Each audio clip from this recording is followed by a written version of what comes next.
Hey guys, I'm Daisho, and I am here bringing you a little video. This one is going to be what I did for the sealed. And for those of you who don't know, Return to Ravnica, newest set, just came out for Magic, and it's really, really exciting. I think for everybody was really looking forward to this one, especially. But anyway, I'm just gonna go ahead and show you guys what deck I ran at the pre-release. I ended up doing two different decks, and this is the first one. Let me know if you guys enjoy this and you want to see the second one. But this one is, oh man, this is not exactly what I was expecting to do. I chose Selesnya, and I was hoping to get a lot of aggressive creatures, a lot of 3/3s for 3, 2/2s, just good quality creatures. Maybe a couple of, maybe one or two of the Centaur healers, and a couple of the Call Conclaves. But anyway, you'll see what I ended up doing. All right, so here is the deck. I'll just slowly glass over it, and then I'll go through the cards individually, and while explaining myself and why I did this. So anyway, my pool ended up being really not very aggressive at all. Let's see if I can change the freaking setting on this thing. What? Yeah. Okay. Now you can read the cards. Okay, this is Centaur's Herald. It's green, and it's a 0/1. Sacrifice it, pay 3 mana to make a 3/3. So generally, you just toss this guy out there turn 1. He can like chump block and something like that, and then make a 3/3. So he's pretty sweet. Dryad Militant. I got this guy in my guild pack, and I was really, really happy about it. It's a 2/1 for 1. The other ability isn't too relevant, but anyway, it's just a really aggressive card. Now here comes the sad part. Concordia Pegasus, Concordia Pegasus. He's just a 1/3 flyer, and that's it for the 2-drops. I really wanted to get like a lot of really aggressive 2-drops, and I got some, but not really enough, and these are the only 2 that I ended up running, because just a second you're going to see the ridiculousness. Anyway, one of my 3-drops, Sunspire Griffin, is 1 white for a 2/3 flyer. So it's a very, very good card. There was a functional reprint of Chapelgeist, which was in Innistrad, and he did work there, and he's going to do work here. I'm sure it's a very good card. Alright, Stonefair Crocodile is a 3-cost, 3/2, and it has 2 black. Stonefair Crocodile gets lifelink until end of turn, so I had 2 of those. And now here, I guess I'll pull out this card so you can read it. Here is the basically centerpiece of my deck. I had 3 Axebane Guardians. It's 2 and a green to play. It has Defender, and its ability is tap. Add X mana in any combination of colors to your mana pool, where X is the number of creatures with Defender you control. So far you haven't seen any Defender creatures, but there's 3 of these, so they combo really well together, and you can get lots of mana very quickly. Now let's move on to the next card. Trestle Troll. Trestle Troll is a 1/4 Defender reach for 3.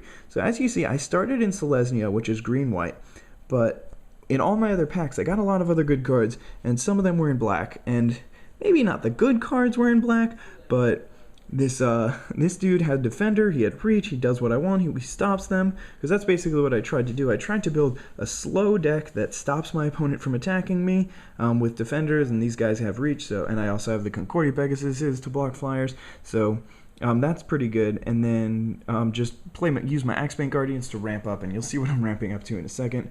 Anyway, another ramp spell is Selesnya Keyrune. He's 3, it can tap for green or white. Green-white, it becomes a 3/3 artifact until end of turn, so that's a pretty good card. I kind of like that.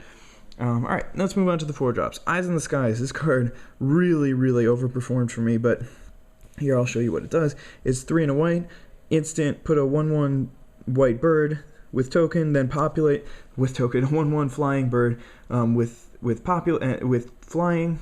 What am I trying to say? Then it populates. So you'll see what I have to populate in the future, but basically populate just means that I get to put another token out. So I either get 2 birds or a bird and something else. I can get a centaur from this. I can, well, we didn't see any of the others yet, but also the land, which is the promo card, is Grove of the Guardian, which basically makes an 8/8 vigilance token. So I actually populated that a couple of times, and that was pretty sweet.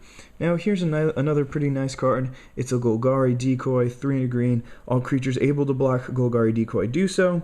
He's a 2/2, and he's got Scavenge. So basically the goal here is you attack, you trade with something, and then you can scavenge it. Also your creatures can get in. So that was just a good card. I didn't really have anything to put in over it, and it's just a pretty good card. It fit the curve well. Anyway, Ogre Jailbreaker is 3 and a black. Hey, another Defender. But it can even attack as though it didn't have Defender, as long as you control a gate. So that was pretty sweet for me. I really like that card. And it did a lot of work, because I did have 2 gates So it couldn't always attack, but when it didn't, it was still valuable. Then I ended up opening this Corpse Jack Menace, which is a rare. It was the Golgari guild promo, so everyone got it who was playing Golgari. But anyway, I got it also. If one or more counters, +1/+1 counters will be placed on a creature you control, twice that many are put on that creature instead.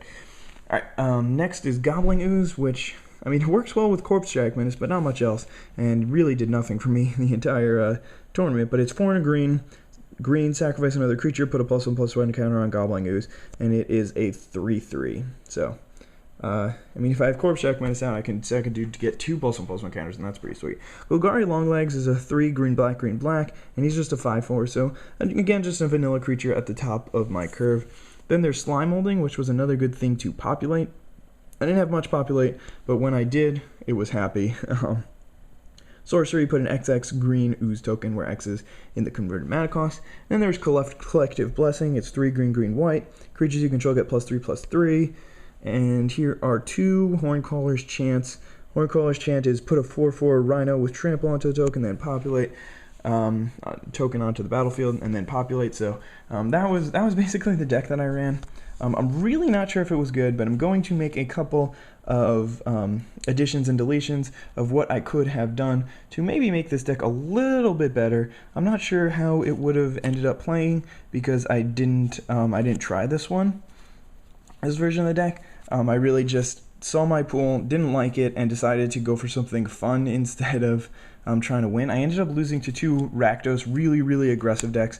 They're both really powerful, and I guess I wasn't too upset losing to them because they're really strong. The biggest issue with this deck is that I don't have any removal, and that's really just basically because of my pool. I mean, I got 4 removal spells. I got 2 in red and 2 Augur Sprees, so there was no chance I was casting Augur Sprees, and then I got 2 Explosive Impacts, so I could have splashed for Explosive Impacts, which maybe should have been the play. Maybe I should have just dropped some of these bad cards and put in Explosive Impacts.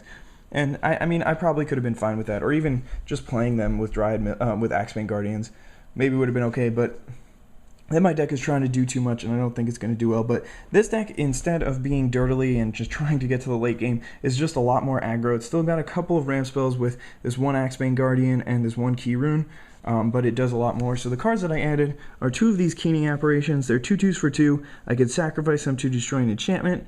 This Azurius Arrestor, who's a 2-cost 2/1, and when it enters the battlefield, I can detain a creature.